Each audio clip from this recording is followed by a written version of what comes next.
magana 500 na miliyoni barazitanga ngo bashaka kureba umuntu yasaze. Njewe uyu munsi uramutse banze yame kandi iri zina nta kintu rintwaye, iri zina remeranye imyaka myinshi. Kuba nitwa banze yame rero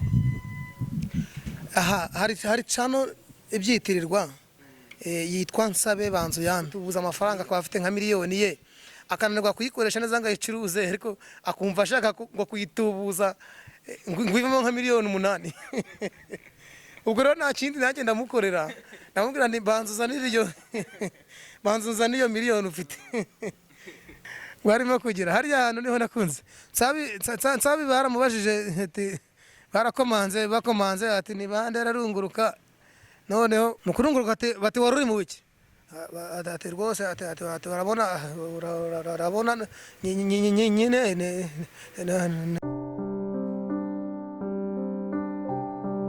Omora TV. Nongerera kubashimira n'abifuriza gukomeza kugira ibihe byiza aho muhereye hose agiye hatandukanye, abakunzi bacu ba Omora TV. Uyu munsi rero wa none nongeye kubaha ikaze mu kiganiro cyacu cy'uyu munsi muri Omora TV. Nizera ko meze neza cyane uyu munsi, nako turi ahantu heza cyane rwose. Turi ahangaha mu ntara y'Amajyepfo, ni mu karere ka Muhanga muri hoteli rwose ibica bigacika nta Splendid Hotel. Niba tugenda dukorana biziko hasanga ibintu byinshi bigiye bitandukanye cyane. Muri Splendid Hotel wahasanga n'ubundi sare wakorera ibirori bigiye bitandukanye, waba ushaka kuba wakora inama ukakiramo abantu bagiye batandukanye, piscine ukajya ku mazi ukishima ukanezerwa n'ibigiye bitandukanye cyane. Rero urumva ko muri Splendid Hotel kuba utarahagera ni ukunyagwa zigahera. Icyo nakora rero nawe nuko wajya rwose ukikubita agashyi ukagana Splendid Hotel. Kuri mikoro rero uyu munsi ni Irakiza Lucky James ubahaye ikaze. Murabizi ko tugenda tugira ibiganiro bigiye bitandukanye kuri channel yacu ya Omora TV. Nkwibuza ko kutarakora subscribe ni ikosa rikomeye cyane, kugira ngo ujye ubana natwe ukurikirane ibiganiro byacu bya buri munsi. Twakira abatumirwa bagiye batandukanye, kandi yaba impano zose tugerayo ntago twiharira ijambo, namwe tuba twabahaye ijambo. Nanashimana bigiye batandukanye n'abitwereka muri comment akaduha ibitekerezo byabo ari ibintu by'agaciro cyane. Uyu munsi rero nkuhaye ikaze. Urabona ko imbere yanjye hari umutumirwa uje rwose umeze neza cyane. Ameze neza, ateye neza rwose, ukibibona nawe wahita wibaza ngo ni muntu ki. Umuntu imbere yanjye rwose muri bahangaha kuri Omora TV. Tuguhaye ikaze muri Omora TV mugenzi wanjye. Urakoze cyane. Nitwa Nsabe banzu yame. Ngo mwita banzu yame. Banzu yame nama cyo banzu bakaguha banzu ya. Nitwa banzu yame kandi iri zina nta kintu rintwaye, iri zina remeranye imyaka myinshi. Kuba nitwa banzu yame rero hari cano ibyitirirwa yitwa Nsabe banzu yame, niyo yanjye mbarizwaho. Rero iyi cano njya nshyiraho ibiganiro byinshi, cyangwa se nkakora amakomedi nshaka kugaragaza uburyo ki abantu baba bashaka kugira ngo baze bambaze uburyo ki bashakamo amafaranga. Ni uburyo mba nariyise uburyo bw'umupfumu, nkitwa Nsabe banzu yame. Noneho rero abantu bo muri kino gihe, kubera ko abantu benshi b'abapfumu babariye amafaranga, nanjye iyo baje ndababwira ati rero mubanze muyame. Bityo rero bakabanza bakayampa, niba ari ibyo bashaka nkabibakorera, niba bashaka yuko wenda ashaka kugira ngo mukorere amafaranga se wenda n'urugero, ariko kandi akabanza akayama. Amafaranga arabanza akayama. Niyo mpamvu iri zina ryanjye nise Nsabe banzu yame, kugira ngo iyi cano yanjye izamuke yitwa gutyo. Nitwa Nsabe banzu yame rero gutyo, kugira ngo nzajye ngaragaza uburyo ki niba umuntu agiye gushaka amafaranga ku bantu agenda bizi yuko ahubwo arabanza kuyabaha.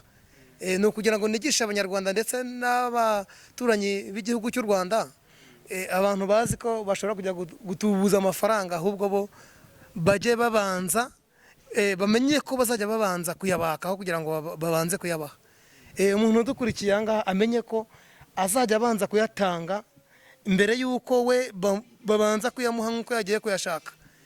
kuko buriya abantu benshi bajya gutubuza amafaranga akaba afite nka miliyoni ye akananirwa kuyikoresha neza ngo ayicuruze ariko akumva ashaka ngo kuyitubuza ngo ivemo nka miliyoni 8.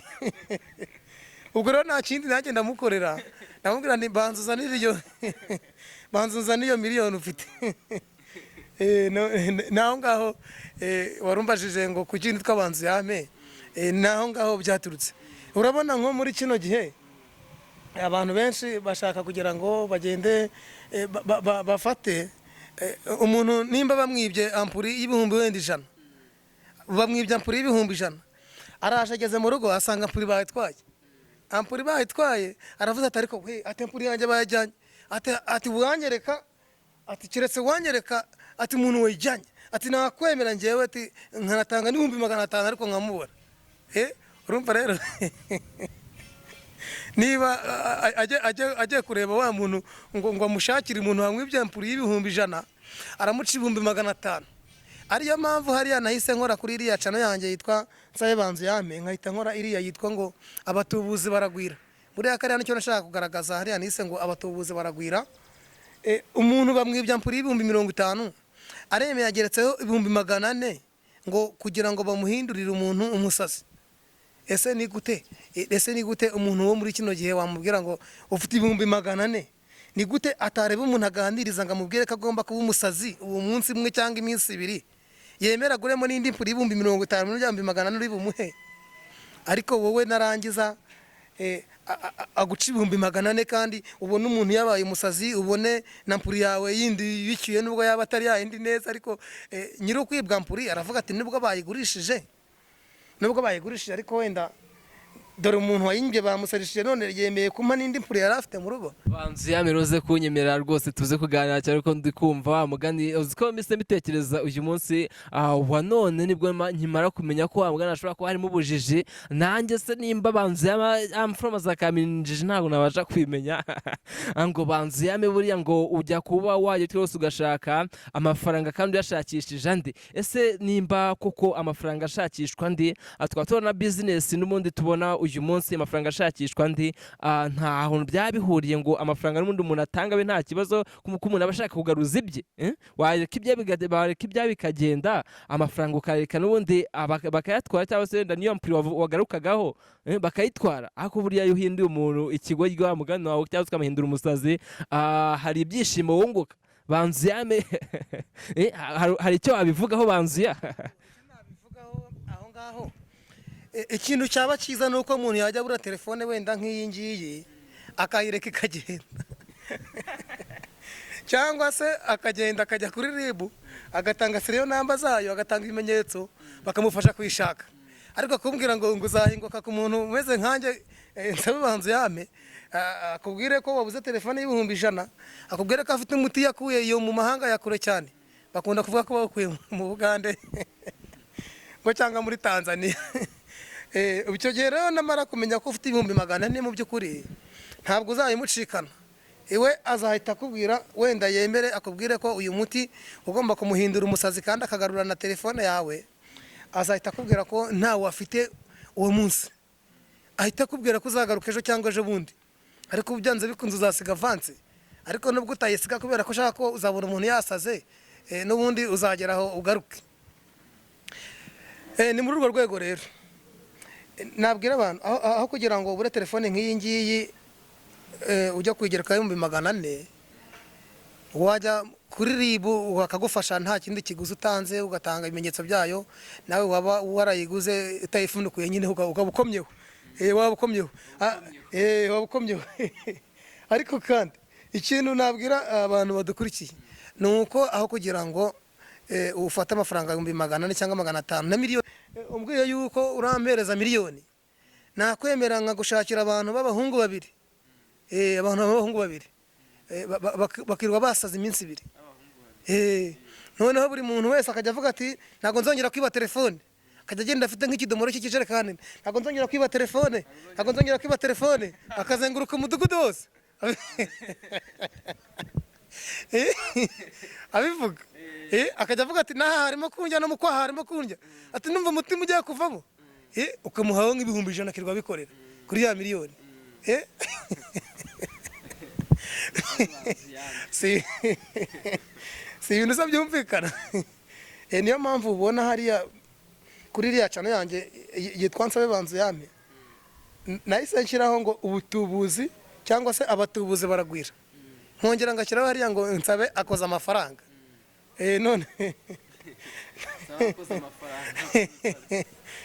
buriya abashaka kubireba ukuntu amafaranga nyakora kandi nkayakorera ushaka kuyajyana waje kuyakoresha, urazana 2,000 nkukurire mu 80 cyangwa 50, uyajyana ugiye kurya n'umugore wawe n'abana. Ariko byanze bikunze kubera ko ibyo bintu nza kubwira ko mbigukorera kabiri gusa mu buzima bwawe. Uyu munsi ndabigukoreye uciye 80, ubutaha nugaruka ushaka kugira ngo uzubake etaje cyangwa inzu yakataraboneka mu mujyi wa Kigali cyangwa nkanga mu mujyi wa Muhanga cyangwa Esperandide iranga. Noneho icyo gihe uzagenda ushaka amafaranga wenda miliyoni 5, ntabwo uzazana make. Ibintu bikorwa kabiri gusa. Bwa mbere ndabigukoreye urayajyanye, umaye 10,000 byawe, ndemeye ndagushoreye nkomyeho 60 byanjyanye 70. Ubutaha rero kubera ko bikorwa kabiri gusa ku muntu uzanzanira miliyoni 5. Nguko uko abantu barimo kubarya muri iyi minsi. Nunzanira miliyoni 5 rero, nzahita nkubwira noneho rero aya mafaranga yawe ntago ndi buyakoreho. Ntago ndi buyakoreho, ahubwo ugiye kuyajyana hari icyo ugiye kuyajyana muri toilette hariya nyuma hariya mu gikari, nisigarire muri salo. Kandi we yajyana muri toilette ugende wizeye yuko amafaranga yawe urayahasanga kandi yatubutse. Ugende yaharambika ugaruka unsange muri salo. Numara kuyaharambika unsange muri salo aho nicaye, ni hashira iminota 10 urasubira kuyareba usange yabaye miliyoni nka 800. Ariko mu by'ukuri nibyo natangiye nkubwira, nta muntu ibyo bintu bikora wenyine. Burya bafite umuntu yashyize ahantu inyuma hafi ya toilette kwitsimbye kuntu, ku buryo ukimara kuyarambika murangiza gusubira mu nzu nawe ahita yiruka. Agahita yajyana. Aho ya minota 10 iza gushirira ukaza gusanga ya mafaranga ntayahari.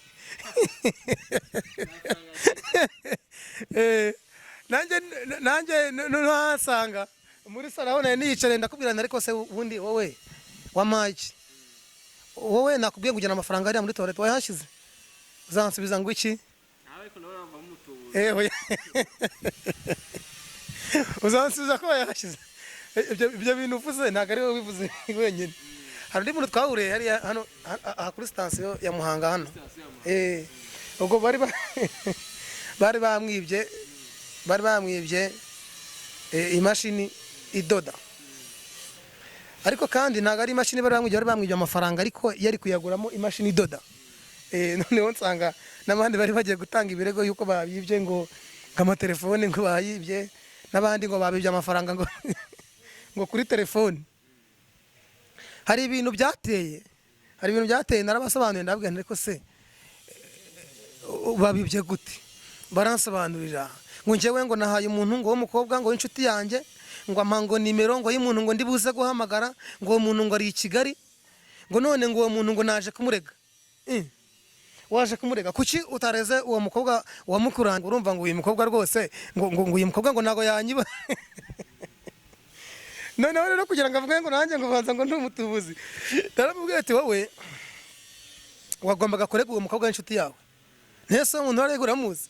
Ati ntago muzi. Nese kutareze uwo muntu w'inshuti yawe urumva byari kugenda gute? Mu kanya gato baramuhamagaye kuko niwe wari utahiwe.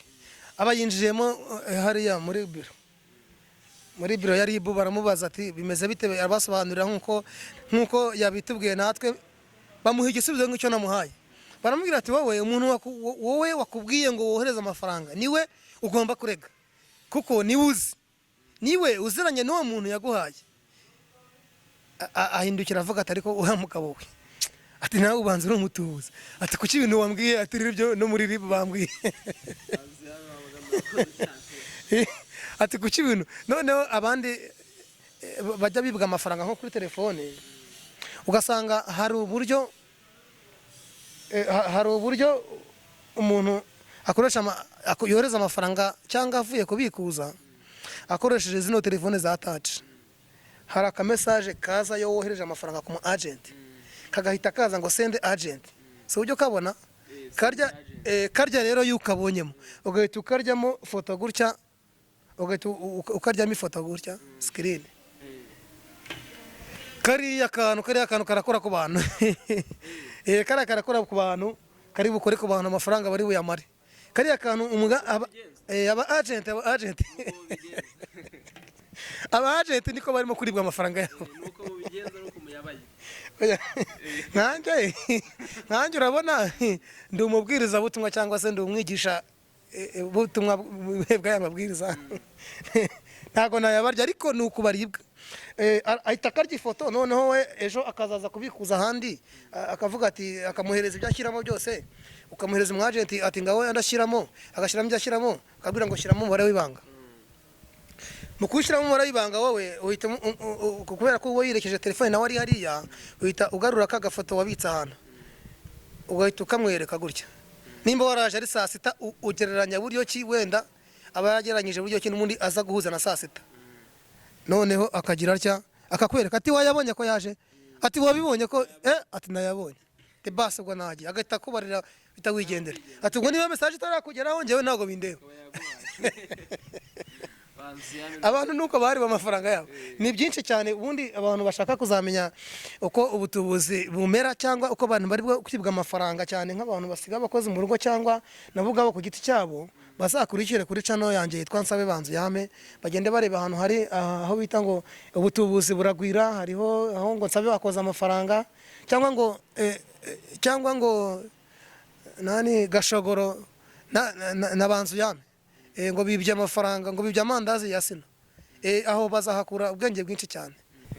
Arakoze cyane bamwita Nsabe Banzu Yame, niyo tukiri kumwe ahangaha rwose kuri Omora TV. Nkubwira ngo nawe rwose nimba wari utarahagera wanyazwe zirahera, ariko n'ubundi kuba warakoze subscribe n'ubundi ikiganiro cyacu wakireba umunsi ku munsi, n'ubundi tuba dukora ibiganiro byacu bigiye bitandukanye, twe twakira abatumirwa bagiye batandukanye. Uyu munsi wa none nakubwiye ko turi kumwe n'umutumirwa rwose uteye ubwoba, wamwiyumva mwita Nsabe Banzu Yame. Nsabe Banzu Yame mu muryango wanyu nta muntu wigeze araguza cyangwa nta muntu wigeze aragura ngabo umupfumu mbwiza ukuri gushoboka kose.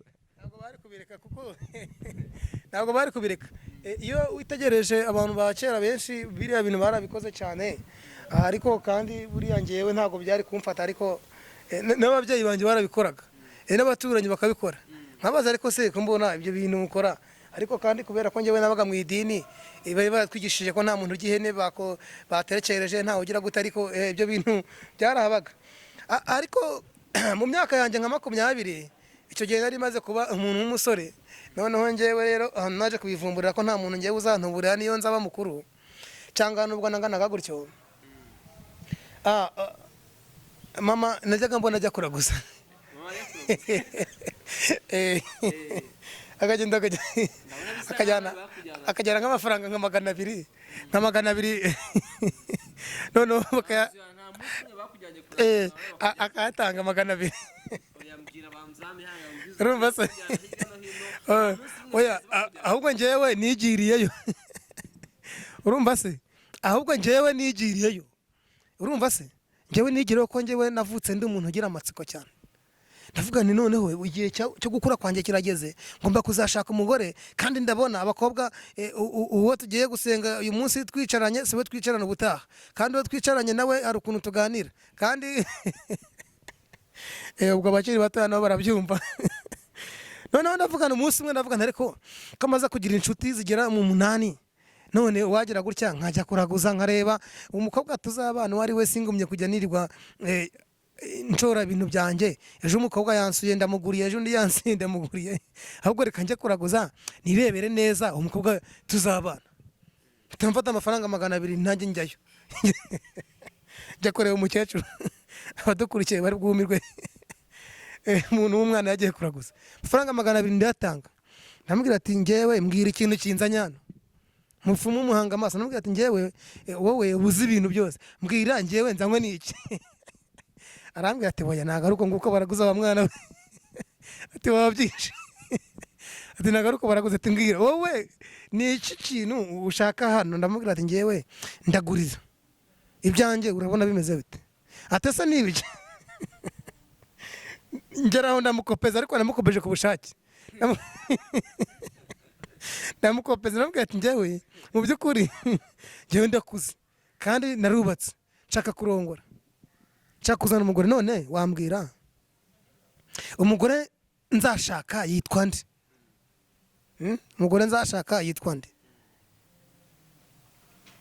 atese kumbajije icyo kibazo atese waba hari umuntu ukunda utazi ndavuga ati woya nta muntu nkunda ntazi bose ndabazi n'amazina yabo ariko ngiyewe nshaka umuntu tuzabana yitwa nde umupfumu yabibeye ikintu nsubiza arambwira ngo mva wa mwana we ngo naguze kuraguza ngo genda ngo uzabwire mama wawe ngazaba ari uza ariko yaramuzi mama yaramuzi ko arasanzwe murya amafaranga yirirwa murya amafaranga yaramumazeho n'amatungo buriya njyewe rero ibyo byahise bimbabaza cyane kuko natashye muvumbuye mpita mbwira mama ati ntuzongere kujya kuraguza ese kubera iki kandi wa mwana we kandi ureba ari byo bintu byatumye njya kuraguza abantu abaturanyi ntibabaroge hanze aha ngaha ko hari ibirozi ko njya kuraguza nkababwira ngaza bakambwira ibintu mvuga nkabivuga mukabasha kubaho ndavuga ati woya bapfumu barababeshya ko umupfumu namubajije umugore nzashaka akamuyoberwa mu by'ukuri ibyo bintu byahise bintera guhita mpimba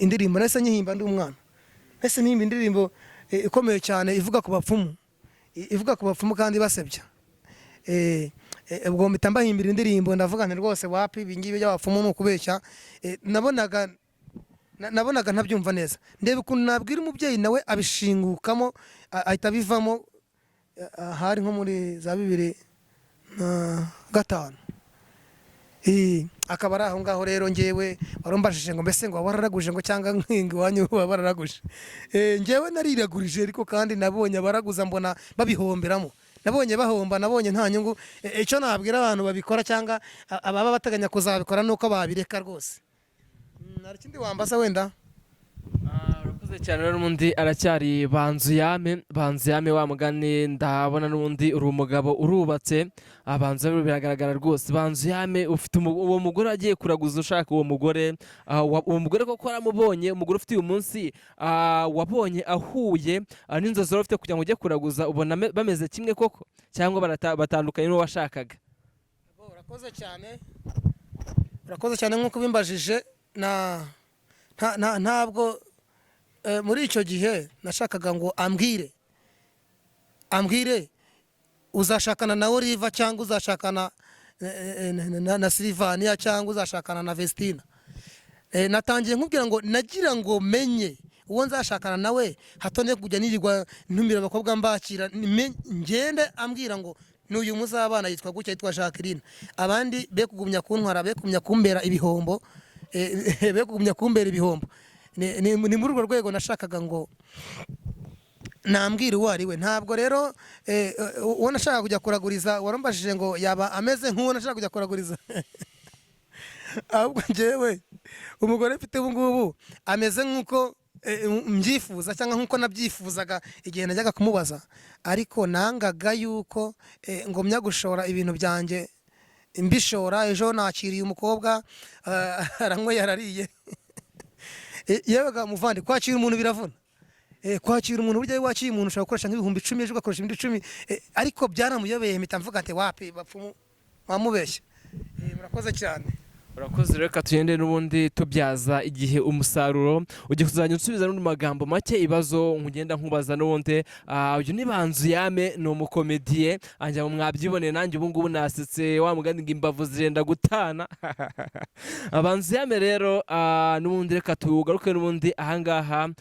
muri sinema yacu nyarwanda ahangaha iwacu n'ubundi hari abandi bakomediye bagiye barinze abahageze ku rwego rwo hejuru urabyemera cyangwa ntabwo ubyemera yego cyangwa abandi bakomediye barahari nibyo rwose barahari nibyo navuga ngo ni yego urakoze cyane mu bakomediye wumva bahari ahangaha mu Rwanda ninde mukomediye ubona urenze abandi urakoze cyane nk'uko bivuze buriya njyewe njya kwinjira muri sinema umuntu nari nakunze komediye umukomediye nari nakunze buriya ni Nsabi ndamukunda cyane uwo bita Dogiteri Nsabi urakoze cyane Nsabi umukundira iki? Ni akahe kantu wumva Nsabi yakoze akantu yakinnye ukabona koko kagukoze ku mutima, nimba wabishobora nawe wihangane ukigana mu masegonda make cyane.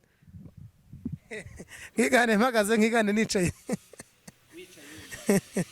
Nicaye. Urakoze cyane. Urabona hari kariya kantu Nsabi yakinnye, yagiye mu rugo rw'umugabo, noneho ariko akaba yaramugurije 20,000. noneho amaze kuyamuguriza rero muri iyo minsi, umugabo kubera ko yarabanye nabi n'umugore we, noneho Nsabi aza kuzayoboka kuri wa mugore wa mugabo. Kera kabaye rero Nsabi aza kuza gufatwa ngo arimo kugira ngo arimo kugira harya hantu niho nakunze. Nsabi baramubajije ati, bakomanze ati ni bande ararunguruka, noneho mu kurunguruka bati wari uri mu biki? Ati rwose ati urabona nyine nagiraga ntabwo nagize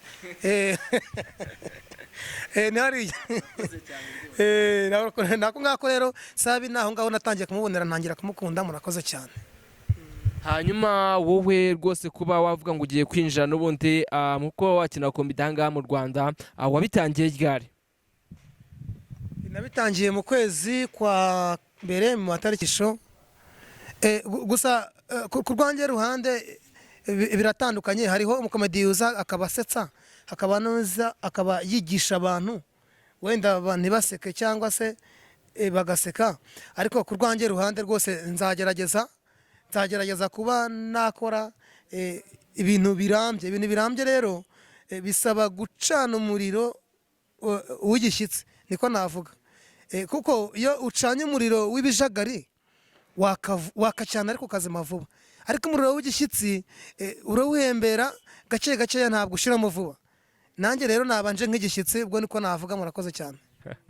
Banzuyame comedian, turacyarimo turaganira n'undi Banzuyame ahangaha kuri Omora TV. Nkubwira ngo nawe utarakora subscribe rwose ndakubwira ngo waracikanywe, ntago ari byiza cyane. Dukurikire umunsi ku munsi, nawe kandi ushobora imvamutima zabo, ari iby'agaciro cyane. Banzuyame, kuva wabana n'umugore wawe mwarwanye kangahe? Ntazibana zidakomanya amahembe. Urakoze cyane. Njyewe rero nakuze ntarwana kubera ko hari ibintu nari nzi ibintu byinshi. Nari nzi ko abarozi babaho, bashobora kukurogera ukajya wirirwa urwana.